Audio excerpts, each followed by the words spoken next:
Hello guys, तो स्वागत है आप सभी का पीएस एक्सप्लेन चैनल में। तो लास्ट एपिसोड में हमने देखा था कियान बोल रही होती है मिस्टर स्टार्क, मैं आपकी बहुत ही बड़ी फैन हूँ, मैं आपको बहुत ही एडमायर करती हूँ। लेकिन तभी टोनी देखता है कि जो कियान की अफेक्शन होती है वो होती है -80 पॉइंट्स। टोनी बोलता है तुम श्योर हो ना कि तुम मुझे पसंद करती हो। कियान बोल रही होती है मैंने आपके हर एक एक्शन के ऊपर ना बहुत ही लंबे टाइम से ध्यान दे रखा है, मुझे ना आपके हर एक चीज के बारे में पता है। टोनी सोच रहा होता अगर मैंने इसके -80 पॉइंट के अफेक्शन को नहीं देखा होता ना तो मैं भी इसके जाल में फंस गया होता।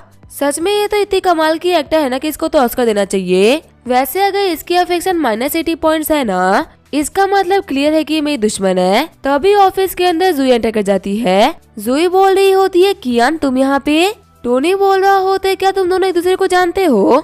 जूही बोल रही होती है हाँ, हम दोनों ना एक दूसरे को बचपन से जानते हैं। जो ली फैमिली वाले हैं ना वो छोटे छोटे बच्चों को ट्रेन करते हैं ताकि वो जो बच्चे हैं ना वो उनको फ्यूचर में सर्व कर सके और लॉयल सर्वेंट्स की तरह हमेशा उनके आगे पीछे रहे। कियान और मैंने साथ में ही ट्रेनिंग करी है, हमेशा से हर चीज के अंदर मैं रैंक 1 रही हूँ और ये रैंक 2। और यही सेम चीज ना ली जियामू के भरोसे पे भी आती है। आपको तो पता ही है ना कि पहले मैं उसकी असिस्टेंट थी, लेकिन मेरे जाने के बाद में कियान उसकी असिस्टेंट थी। और आप ऐसा भी कह सकते हैं कि ये ली जियामू के ना सबसे भरोसेमंद लोगों में से एक है। टोनी सोच रहा होता है अच्छा ये ली जियामू की सेक्रेटरी है। तभी मैं सोचू कि आखिर जो इसकी अफेक्शन है वो मुझे लेके -80 पॉइंट क्यों थी। यही सेम अफेक्शन ना मेरी जूही की भी थी जब वो मेरे पास में अंडरकवर एजेंट बन के आई थी। सच में एक बात तो कहनी पड़ेगी कि जो ली फैमिली के लोग हैं ना वो मुझसे दिल से नफरत करते हैं। वैसे ली जियामू को तो शायद से जूही ने कंपनी से बाहर निकलवा दिया है और इसी वजह से उसकी जो सेक्रेटरी थी ना उसको डिमोट करके टॉयलेट क्लीनर का काम दे दिया गया है। मैं समझ सकता हूँ कि इस लड़की के अंदर ना मुझे लगे कितनी नफरत होगी। वैसे मेरे पास में ना बहुत ही कमाल का आइडिया है।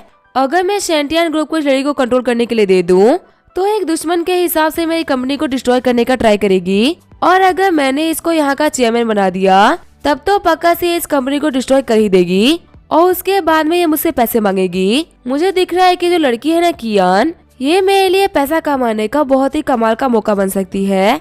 टोनी बोल रहा होता है अच्छा तुम यहाँ के पहले प्रेसिडेंट की सेक्रेटरी हुआ करती थी तो तुम्हें तो यहाँ के बिजनेस के बारे में सब कुछ पता होगा। लगता है कि तुम्हारे प्रेसिडेंट के हटने के बाद से ही ना तुम्हें यहाँ का क्लियर बना दिया गया है। लेकिन अगर मैं सच बताऊँ ना तो मैं एक ऐसा इंसान हूँ जो कि टैलेंट की बहुत ही वैल्यू करता है। तुमसे ना टॉयलेट क्लीनर का काम कराना मेरे हिसाब से तुम्हारे टैलेंट का वेस्ट होगा। अगर तुम बिजनेस को मैनेज करने में अच्छी हो तो तुम्हें यही काम करना चाहिए।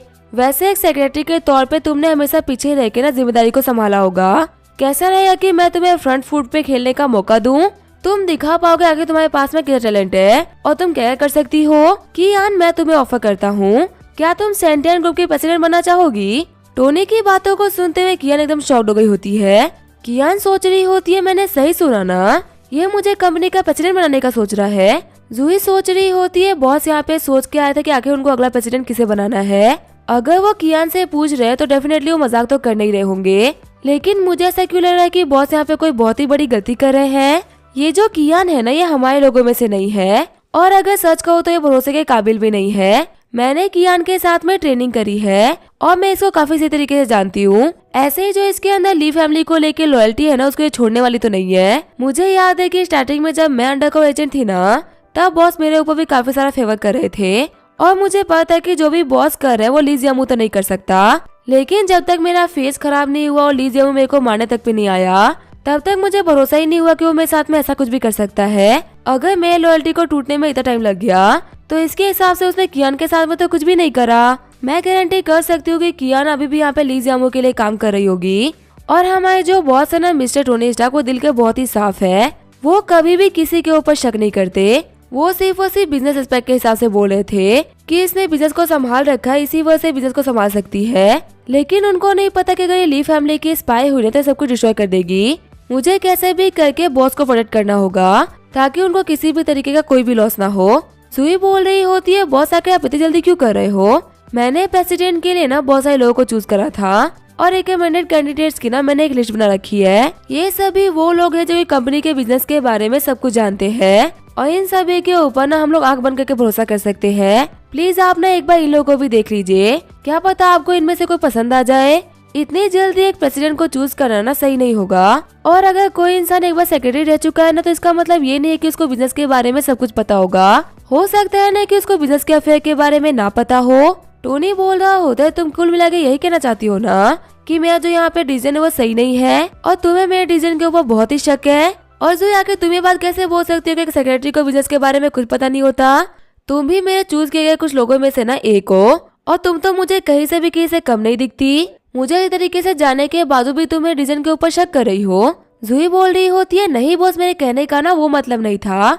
मैं पहले आपके डिसीजन के ऊपर शक किया करती थी, लेकिन हर बार आपके डिसीजन है ना मुझे गलत प्रूव करा है। इसी वजह से मुझे ना आपके कहे हुए हर एक बात के ऊपर भरोसा है। बस मैं आपको ये बोलना चाही थी ना कि आप एक बार बाकी सारे लोगों को भी देख लीजिए, शायद आपको उनमें से कोई पसंद आ रहा था। लेकिन अगर फिर भी आपको कियान को ही बॉस रखना है तो ये तो आपके ऊपर है। मैं ना आपके कभी भी किसी भी डिसीजन के ऊपर ना क्वेश्चन नहीं कर सकती। टोनी बोल रहा होता है तो फिर ठीक है, मैंने कियान को ना प्रेसिडेंट बना दिया। कियान अब से ना तुम हर एक चीज को डायरेक्टली मुझे रिपोर्ट किया करोगी और अगर कभी भी कोई दिक्कत आए ना तो तुम सबसे पहले मुझे कॉल करना। कियान बोल रही होती है ठीक है बॉस। कियान सोच रही होती है क्या ये बंदा मुझसे मजाक कर रहा था या फिर इसने मुझे रियल में प्रेसिडेंट बना दिया। मेरे को यहाँ पे समझ में नहीं आ रहा कि आखिर इतना सक्सेसफुल बिजनेस में इतना बोल्ड कैसे हो सकता है। मैंने आज तक देखा है कि टोनी स्टार्क के हर एक डिसीजन ना बहुत ही सही प्रूव हुए हैं। इसी वजह से मुझे लगा था कि ये बंदा ना बहुत ही कैलकुलेटिव होगा और सब कुछ सोच समझ के करता होगा। लेकिन इसने यहाँ पर ये देखा कि मैं पहले से सेक्रेटरी रह चुकी हूँ और ये प्रेसिडेंट की पोजीशन को देने के लिए तैयार हो गया। यहाँ तक कि जूही इसको वार्न भी कर रही है कि मैं दिक्कतें खड़ी कर सकती हूँ, मैं ना उसकी स्पाई हो सकती हूँ। लेकिन फिर भी ये बंदा मुझे लेके बहुत ही कॉन्फिडेंट है। क्या इस बंदे ने मेरे लिए कोई ट्रैप बिछा रखा है क्या? क्योंकि कोई भी बंदा ना इतना बोल तो नहीं हो सकता कि एक सेक्रेटरी के हाथों में 300 बिलियन की कंपनी छोड़ दे, वो भी वो सेक्रेटरी जो कि उसकी राइवल की सेक्रेटरी रह चुकी है। मुझे ना अभी पर्सनली कुछ समझ नहीं आ रहा। जूही सोच रही होती है मेरे सामने बॉस ने आज तक बहुत सारे डिसीजन लिए हैं और मुझे कई बार लगा ना कि बॉस गलत कर रहे हैं, लेकिन एंड में जाके पता चला था कि जो बॉस की सोच है ना वो हम लोगों से 10 कदम आगे की थी। हमेशा हर डिसीजन में बॉस बिल्कुल सही प्रूव हुए। अगर यहाँ पे कियान को प्रेसिडेंट बना रहे हैं ना तो पक्का से इसके पीछे बहुत ही बड़ा रीजन होगा। इतने बेवकूफ तो ये भी नहीं है कि ली जियामू के सेक्रेटरी को प्रेसिडेंट बना दे। इनको ऑलरेडी पता है कि ये लड़की स्पाई है, फिर भी ये इसे इतनी पावरफुल पोजीशन दे रहे हैं। इसके पीछे ना पक्का से कोई बहुत ही बड़ी मीनिंग है जो कि शायद से मेरे को बाद में जाके समझ आएगी। कियान सोच रही होती है टोनी स्टार्क का जो इन्फ्लुएंस है ना वो तो बहुत ही खतरनाक है। इसके कमांड में ना इसकी अथॉरिटी दिख रही है। ये यहाँ पे ऐसे बात कर रहा है कि इसने अगर एक बार कोई बात बोल दी ना तो उस बात को कोई भी चेंज नहीं कर सकता। जूही के इतना बोलने के बावजूद भी इसने उसके बातों के ऊपर ध्यान नहीं दिया। तो क्या सच में प्रेसिडेंट बनने वाली हूँ? क्योंकि जूही तो अभी इसके सामने कुछ भी नहीं बोल रही। वैसे मुझे पता तो नहीं है कि आखिर टोनी स्टार्क सब कुछ क्यों कर रहा है, लेकिन मेरे हिसाब से ना मेरा जो प्लान था वो कामयाब हो रहा है। हो सकता है ना कि मैं यहाँ पे टोनी स्टार्क के बारे में कुछ ज्यादा ही सोच रही हूँ। ऐसा भी तो हो सकता है कि मैं इसको कॉफी देने के लिए आई और इसको मेरा अपीयरेंस काफी ज्यादा पसंद आ गया, इसी वजह से मेरे को पटाने के लिए मुझे पोजीशन दे रहा है। इससे फर्क नहीं पड़ता ना कि इसने मुझे पोजीशन क्यों दी है, लेकिन अब मुझे ना हर वो एक काम करना है जिससे मैं इसका ट्रस्ट जीत सकूं। क्योंकि अगर ये बंदा सच में इतना बोल्ड डिसीजन लेता है ना, इसका मतलब तो यही है कि ये बंदा ना बहुत ही बड़ा बेवकूफ है और इसे यहाँ पे काफी इजीली कंट्रोल किया जा सकता है। कियान बोल रही होती है बहुत, जैसा कि जूही ने बताया हम लोगों को ली फैमिली वालों ने ट्रेन करा है और पास्ट में मैं ली फैमिली का एक हिस्सा रह चुकी हूँ। लेकिन मैं आपको प्रॉमिस करती हूँ कि मैं पास्ट को पास्ट में ही छोड़ दूंगी। अब जबकि आपने यहाँ पे मुझे इतनी बड़ी जिम्मेदारी दी है तो मैं पक्का से इस जिम्मेदारी को निभाऊंगी और हमेशा आपके लिए लॉयल रहूंगी। मैं यहाँ पे जो भी कुछ बोल रही हूँ ना वो सिर्फ बोलने की बात नहीं है। मेरी डिटर्मिनेशन दिखाने के लिए ना मैं आपके सामने कुछ लाना चाहती हूँ। ली फैमिली वालों ने आपके खिलाफ ना कुछ प्लान किया था और मैं उनकी सारी की सारी प्लानिंग को आपके सामने रख रही हूँ। टोनी बोल रहा होता है ये पेपर्स क्या है? कियान बोल रही होती है इसी पेपर के अंदर लिखा हुआ है कि आखिर ली फैमिली वालों ने ना आपके खिलाफ क्या किया है। सबसे पहले चीज लिखी हुई है कि आखिर आपके शैंटियान के अंदर ली फैमिली के कितने स्पाई काम कर रहे हैं। इन सभी लोगों को ली फैमिली लेना तब के लिए प्लान किया है जब उनका एनिमी उनके कंपनी को टेक ओवर कर ले। ये सारे बंदे ना जानबूझ के गलतियां करेंगे और आपको लॉसेस करवाएंगे ताकि आप इस कंपनी से परेशान हो जाओ और इस कंपनी के शेयर्स बेच के इस कंपनी से जाने का ट्राई करो। इन तरीकों का यूज करते हुए ना पहले भी ली फैमिली ने काफी सारे मेगा शेयर होल्डर्स को खत्म करा है। इसके अंदर ना हर एक उस बंदे का नाम लिखा हुआ है जो कि हम लोगों के लिए थ्रेट है। इनको बाहर निकालने के बाद में हमारी कंपनी काफी हद तक सेफ हो जाएगी।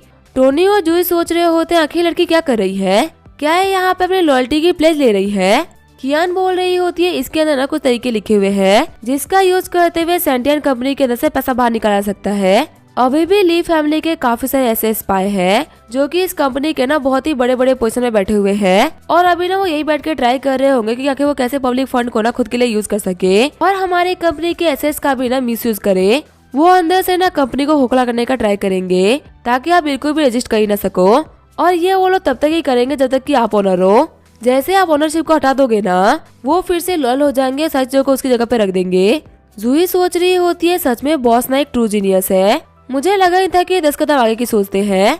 इन्होंने यहाँ पे कियान को अपने साथ में करके ली फैमिली के तो सारे के सारे पत्ते को पलट दिया। इससे कोई फर्क नहीं पड़ा कि आखिर मैं कितने लॉयल लोगों को ना अपनी कंपनी में रख लेती। अगर गद्दार लोग कंपनी में काम करते ना तो फर्क तो पड़ता ही, लेकिन बॉस के एक चाल ने इन सभी को बाहर निकलवा दिया। कियान ने तो आने के साथ ही सेंटियान की सबसे बड़ी प्रॉब्लम को सॉल्व कर दिया। ये लड़की जैसे आगे जाएगी ना वैसे ही हम लोग को और भी ज्यादा प्रॉफिट ही देगी। टोनी बोल रहा होता है कियान तुमने ना बहुत अच्छा काम किया है, आज से और अभी से ही तुम सेंटियान की प्रेसिडेंट बनती हो। कल जूही एक बोर्ड मीटिंग रखेगी और वहाँ पे अनाउंस किया जाएगा कि तुम हमारी कंपनी की ना प्रेसिडेंट हो। कोई भी दिक्कत आना तो तुम मेरे पास में आना, मैं पक्का इसको सॉल्व कर दूंगा। कियान सोच रही होती है कि सच में ये बंदा मेरे ऊपर इतना ट्रस्ट करता है। ये यहाँ पे बोर्ड मीटिंग बुला रहा है सबको अनाउंस करने के लिए। नहीं, मैं इसके चाल में नहीं फंस सकती, मुझे ना अभी भी काफी ज्यादा होशियार रहना होगा। पता नहीं ये बंदा कब क्या कर दे। कियान बोल रही होती है बॉस एक और चीज है जिसके बारे में ना मुझे आपको इन्फॉर्म करना है। टोनी बोल रहा होता है अब क्या हो गया।